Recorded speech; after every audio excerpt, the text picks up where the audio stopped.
తాబేలు ఉంగరం ధరిస్తున్నారా? ఏ వేలికి, ఏ విధంగా ధరిస్తే ప్రయోజనకరంగా ఉంటుందో తెలుసా? తాబేలు లక్ష్మీదేవికి ప్రతీక అని. అమృతం కోసం సముద్రాన్ని మథనం చేసిన సమయం తాబేలు బయటపడిందని విశ్వాసం. తాబేలు ఏ రూపంలోనైనా ఇంట్లో ఉంచడం శుభప్రదంగా భావిస్తారు. అలాగే తాబేలుని ఉంగర రూపంలో ఆభరణంగా ధరించడం వల్ల డబ్బుకు సంబంధించిన సమస్యలు తొలగిపోతాయని నమ్మకం. తాబేలు డిజైన్ ఉన్న ఉంగరాన్ని ధరించేటప్పుడు దానిని సరైన మార్గంలో ధరించాలి. ఈ ఉంగరాన్ని ధరించినప్పుడల్లా తాబేలు తలను మీ వైపుకు, తోక బయటి వైపు ఉండేలా చూసుకోండి.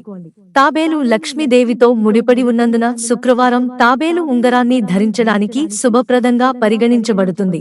ఎందుకంటే శుక్రవారం లక్ష్మీదేవికి అంకితం చేయబడిన రోజుగా పరిగణించబడుతుంది. తాబేలు ఉంగరాన్ని ఆభరణంగా ఉపయోగిస్తుంటే ఏ లోహం అయినా ఓకే. లోహపు పరిమితి లేదు. అయితే ఈ ఉంగరాన్ని లక్కీ చార్మ్గా ఉపయోగిస్తున్నట్లయితే, ఇది వెండితో చేసినట్లయితే అది మరింత ప్రయోజనకరంగా ఉంటుంది.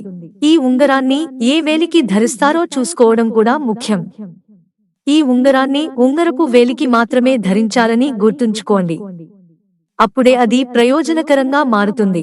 తాబేలు ఎలా నెమ్మదిగా వెళ్తూ తన గమ్యాన్ని చేరుకుంటుందో, అదే విధంగా ప్రతిరోజు నెమ్మదిగా పురోగతి సాధిస్తూ అనుకున్న లక్ష్యాన్ని సాధించాలి. కనుక ఈ ఉంగరం వ్యక్తి పురోగతికి ఖచ్చితంగా దోహదపడుతుందని అంటారు. మిత్రులారా, ఛానల్ సబ్స్క్రైబ్ చేసుకోవడం మర్చిపోకండి. ధన్యవాదాలు.